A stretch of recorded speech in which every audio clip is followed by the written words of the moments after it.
Welcome everyone to a new mystery video. Everyone says something about this topic. Some may tell things that don't exist just to create mystery and get views. I will eliminate this situation in a single video. Illuminati is one of the world's most mysterious and controversial organizations. But does this organization really exist, or is it just a conspiracy theory? In this video, I will tell you everything you need to know about the Illuminati's history, members, symbols, purpose, and influence. From within the darkness, a secret emerges from the dusty pages of history before us, the Illuminati.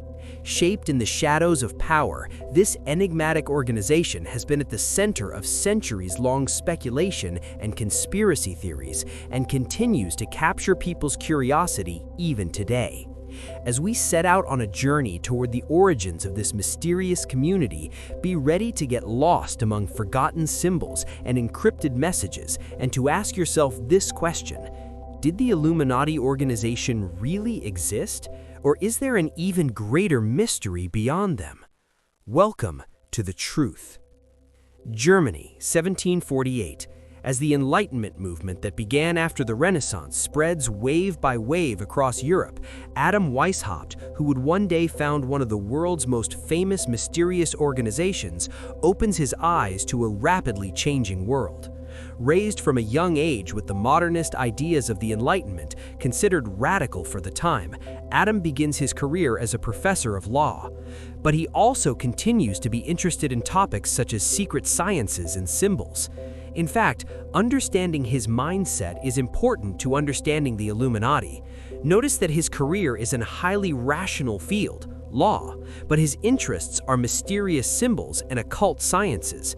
Eventually, he will succeed in bringing these two different subjects under one roof. Over the years, Adam begins to understand that the structure of the church and the monarchical order does not align with law and ethics. The greatest support in realizing this comes from the concepts and movements we can call Enlightenment philosophy, an approach that can be described as a combination of the philosophies of ancient civilizations and the ideas of modern philosophers such as John Locke, Voltaire, and Immanuel Kant. After studying these Enlightenment thinkers, Adam clearly sees that the church and the monarchy have joined forces for their own interests, categorizing people into elites and ordinary people, placing women at a lower level and controlling them. With his greatest dream, a world in which people are freed from the chains of oppressive authorities and determine their own fate not by clergy walking around with books, but by themselves, he decides to form a community. Together with a few close friends who think like him, they establish the Illuminati, from the Latin illuminatus, meaning the enlightened, and then things begin.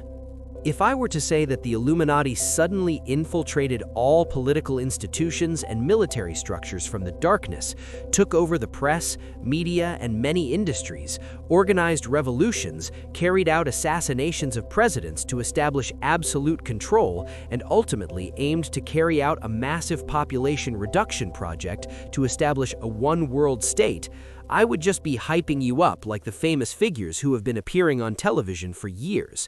And this goes on and on for years. But in fact, everything I just said is completely false and fabricated to trigger your attention.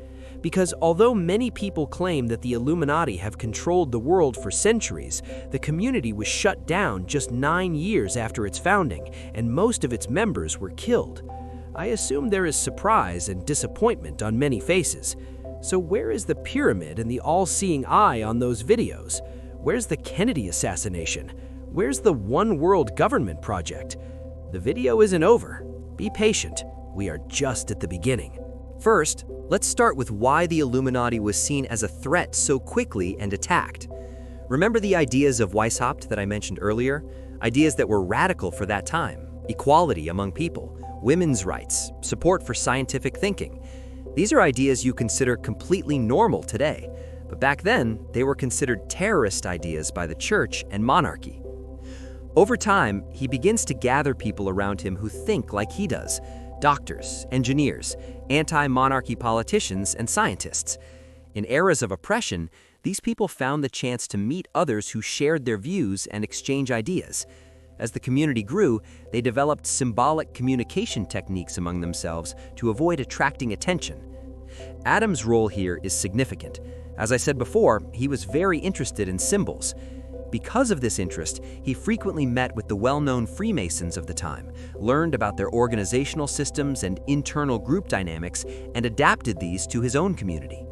For example, regarding the symbol often seen as the community's symbol, the all-seeing eye inside a triangle, this is actually not the community's symbol at all. Their symbol is this, which has nothing to do with that: Minerva's owl. Minerva's owl is a symbol inherited from ancient Greece, representing wisdom and knowledge. As I said, most of those people who appear on television love to fool us. Using the information he obtained from the Freemasons, Adam Weishaupt and his team eventually began to gain power. Thanks to members in critical positions and those with access to printing presses, essentially the media of the time, Weishaupt began to gradually impose his radical ideas against the monarchy and the papacy on the public and on people in key positions. The goal was clear: to overthrow the monarchy and liberate Bavaria. But Adam made a critical mistake.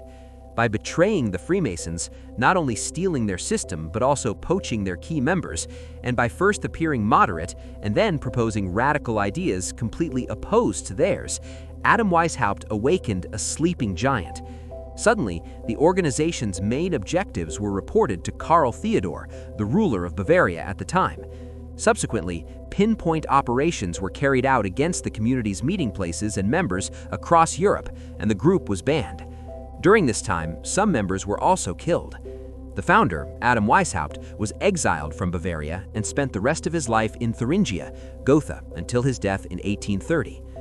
So how do we know all this? For those who say, but it was a secret organization. All of their correspondence, notes, and archives were seized after these operations, and the documents were published by the government. In other words, the legendary story of a world-controlling Illuminati ended just 9 years after it began, when they had reached an estimated 2,500 members without even achieving their most basic goals. So if all these claims, all this symbolism, and what we experience today do not originate from the Illuminati, then what does? If you're asking that, now we're getting to the main part of the video. Symbols can be defined as visual shortcuts used by people since cave times to express things or ideas. Long ago, a cave-dwelling human would dip their hand in natural paint or blood and leave a mark on the wall, saying, "I am here." It was a symbol of existence. The sun symbol represented the creator for millions of people throughout the ages.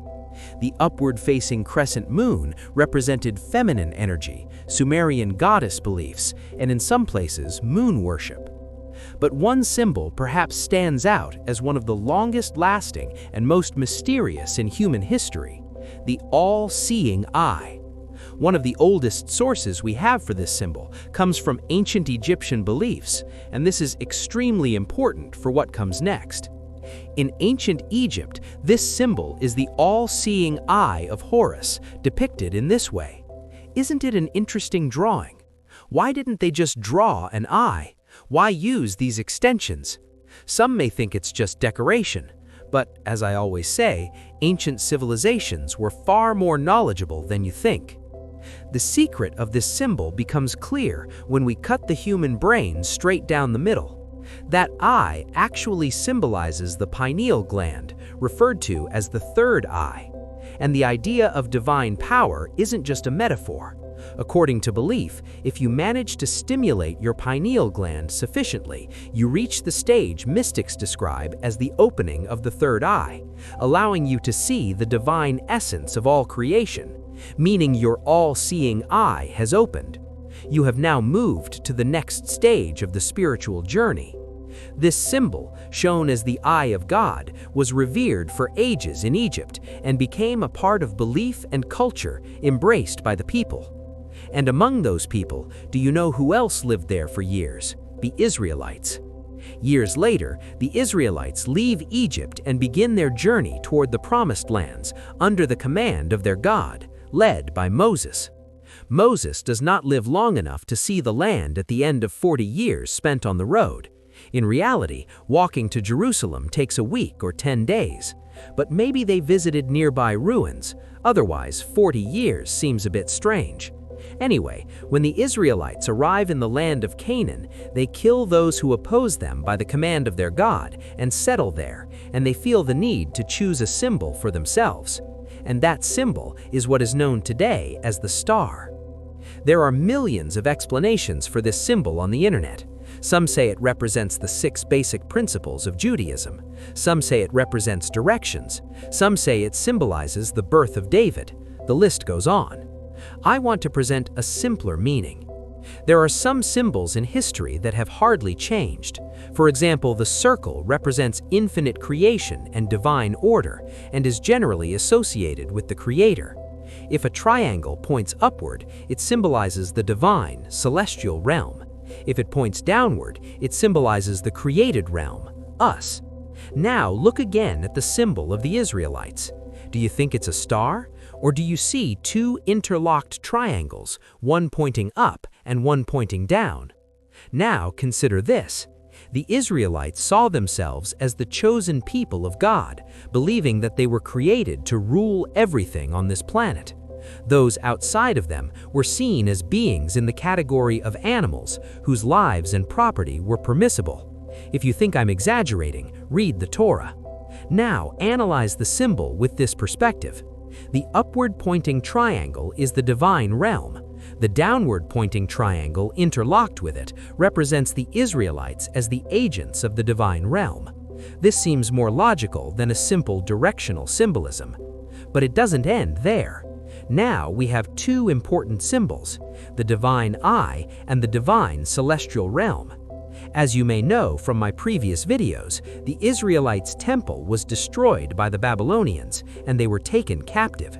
They lived in captivity for about 70 years, became assimilated to Babylonian belief and culture, and when they were finally released, an interesting group emerges: Freemasons. Already intending to establish a one-world state, like the dream of the Babylonian king Nebuchadnezzar. The word Mason means stone worker, and the group's symbol is the compass and square. They chose this because of their belief in the architect of the universe and to emphasize that this order would be established on Earth by the Masons. For thousands of years, the Freemasons truly maintained their existence by sticking tightly to their plans. Of course, in some places they changed form or merged with other groups, but interestingly, they managed to preserve the basic mold. The Freemasons are a separate video topic, so I won't go into too much detail. Many of the figures who played a role in America's independence from the British and later became known as the Founding Fathers, George Washington, Benjamin Franklin, John Hancock, and many others, were dedicated Freemasons. This is not a secret. They openly and proudly displayed it. On July 4, 1776, with America declaring independence, a famous symbol entered the stage of history, one of the 2 great seals of the United States, the eye above the pyramid. As I mentioned earlier, many people think this is an Illuminati symbol, but when this seal was designed, the Illuminati had just been founded on the other side of the world. They have nothing to do with it. You can see this by examining the symbol. The 13-step pyramid represents the 13 founding colonies and states of America. The unfinished top indicates that the number of states will increase. And the eye placed inside the triangle above the pyramid, by now you can infer its meaning. The divine creator is always watching us. It is a very effective use of 2 ancient symbols passed down to the Freemasons through the ages. Below the pyramid is written Novus Ordo Seclorum, meaning New Order of the Ages. Over time, however, Freemasonry in America also remained there, changed form, and became much darker, deviating from its essence. As I said, this will be the topic of an upcoming video, but this dark transformation is very important for us because after this transformation, a formation emerges that is rapidly leading us all to disaster. If you want to guide, control, and shape societies as you wish, what do you think you need first? Unlimited money? Military power? Media control? You actually need all of these, but beyond that, do you know what you need? To be unreachable. The weakest link of a plan is the person who runs it. Remove that person and the chain breaks. That's why whoever we say controls the world today, the so-called elites, we will never find them. They understand human psychology so well that even those searching for them unknowingly end up working for them. How? Let me explain. According to news that emerged in recent years, it was revealed that major oil companies like Exxon were aware through scientific reports they gave them in the 1970s that fossil fuel consumption would lead to climate change, yet they took no precautions, and neither governments nor activist groups reacted to them in any meaningful way. So they continue as they please. Are we surprised? No, and that's not even the surprising part. What's truly surprising is that some famous organizations known as climate activists or environmental defenders are actually funded and even covertly controlled by the fossil fuel industry itself. Think about it. There are climate groups lately who glue themselves to roads or throw paint on artworks. Do you think these people genuinely care about nature, or are they organizations built entirely to create antipathy? There are international NGOs that collect money every year under the name of donations from both individuals and corporations, yet haven't planted a single tree. The existence of such organizations triggers this psychological effect in you.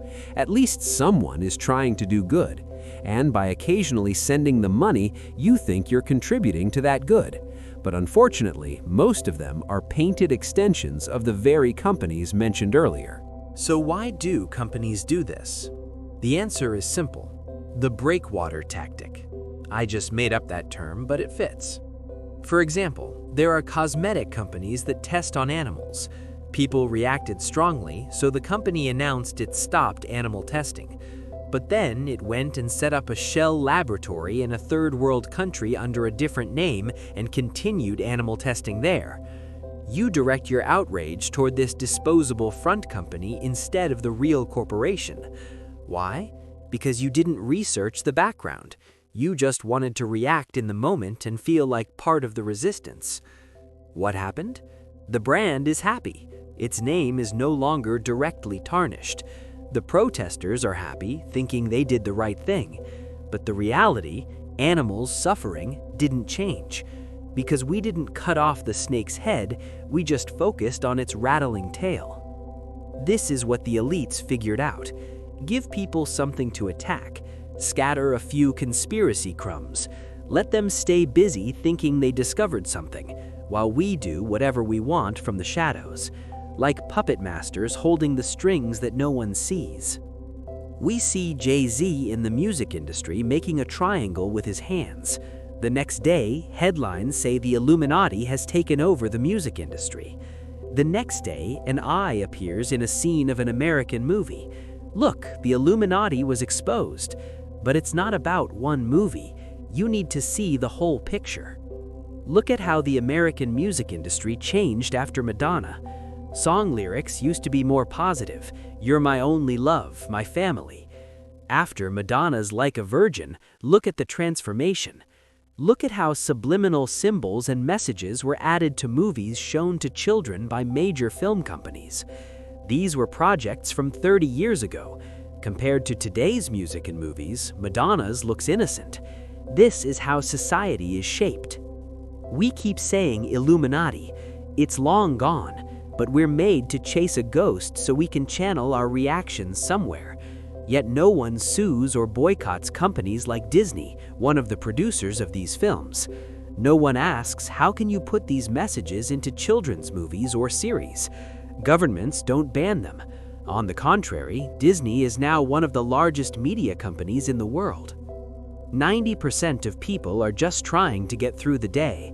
Of the remaining 10%, 5% are aware that something is wrong, but they're also distracted with crumbs, Illuminati, Bilderberg Group, Templars, Rosicrucians, thrown into deep pits so they stay busy there. The remaining 5% who truly understand either fear for their lives and stay silent, or if they speak out, they're silenced somehow. So what do these people want? What's the goal? The goal has always been control.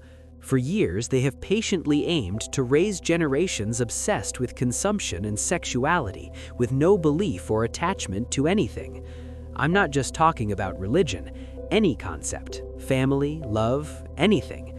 And today, they've almost completely succeeded. Just don't take people's phones away. The world could burn and it wouldn't matter. Because for most people, their only world is that device.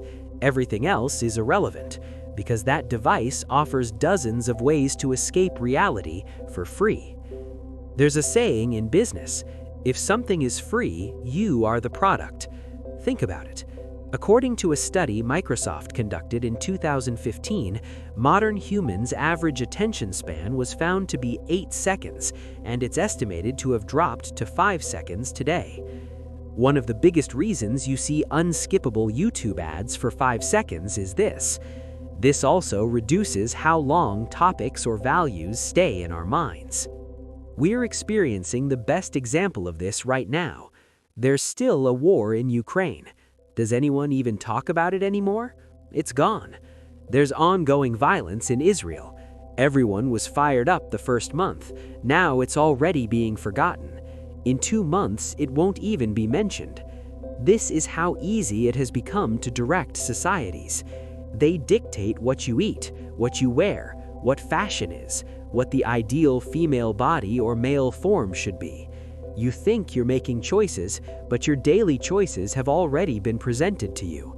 You just live among the options they've given you, and they steer you to such unreachable goals that even naturally beautiful women become obsessed with cosmetic surgery.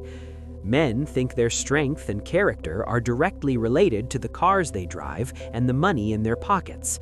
But no one can reach these extreme targets. Eventually, depression cases explode, and the same people who made you sick sell you the pills and make money from you again. When you try to exit the system or speak the truth, you're lynched and excluded. Then one day, you realize that after robots and artificial intelligence merge, you're no longer needed. When the world population reaches 10 billion, a break occurs, dropping it to 2 billion. Then countries accept becoming states one by one under a single roof. That's the near future plan for the world. Right now, we're no different from cows being milked to the last drop. The capitalist system has its eye on all our money. In the end, it will kick us out and transition to a new monetary system. When people hear one world government, they react immediately. But having humanity divided into separate states is what's actually absurd. The key question is, who will be at the top of that system? That's what ruins the whole idea. Otherwise, everyone would want a system where humanity shares the planet fairly, without discrimination. But if that system becomes a global monarchy for elites, then let the world burn. I think you've seen the truth at least a little. I could have spent 50 minutes analyzing eyes on the dollar bill, compass and square symbols, and claiming buildings represent secret races. It would have gotten more attention, and you'd have closed the screen confused, forgotten everything the next day. But reality isn't always that deep or fantastical. Today, there is no Illuminati. There are no original Freemasons who founded America as they once were. These symbols, names, and organizations are just breakwaters thrown in front of us to keep us busy. We keep crashing into them. We think we figured something out, but in the end, we waste our time and energy while the real hidden players, whose names no one even knows, continue to control billions of lives. I want to share a quote from the philosopher Plato, whom I consider a genius. Those who are too smart to engage in politics are punished by being governed by those who are less intelligent. That's why the world won't change easily anymore. Across the planet, intelligent people don't want to deal with politics. Those who do try are smeared, silenced, or killed. It's sad. This system will only collapse if nature intervenes, and it seems we're rapidly approaching the days when nature will strike back. I'll make a video about that topic soon. This is the real story of the famous Illuminati, a group that existed for only 9 years, reached at most 2,500 members, and was brutally suppressed by those in power. As for everything else, information, conspiracies, assumptions, I honestly see them as nonsense now. Because whether you call it Illuminati or Masonry, someone is shaping our world like molding clay. What difference does it make if we know their name or not? We'll still subscribe to Netflix. We'll still subscribe to Disney. They'll keep offering increasingly perverse content every year. We'll still line up in front of their brands. We'll still buy products from cosmetic companies that torture millions of innocent animals for beauty. And we'll still look down on those who criticize all this as crazy. I know it's a dark ending, but those interested in history or who study social dynamics and psychology will agree with me. Life consists of repeating cycles. Nothing really changes. There are rises and falls, but overall, history keeps repeating itself. I always say this: first, save and enlighten yourself as an individual. Then others will change by taking you as an example. There's a beautiful saying: yesterday I was clever, so I wanted to change the world. Today I am wise, so I am changing myself. Although the topic may seem hopeless, I didn't say this to demoralize you. I told you so you could see the harsh truths, so you can free yourself from where they're trying to trap you. Improve yourself. Enjoy life without becoming a slave to the consumer society. I hope I've answered some of the questions in your mind and made you think a little. Never lose hope. As long as humans breathe, there is always hope. Thank you all for watching the video. Please don't forget to subscribe to the channel for more content. Until we meet next week with more uplifting topics, take care. Real Perception.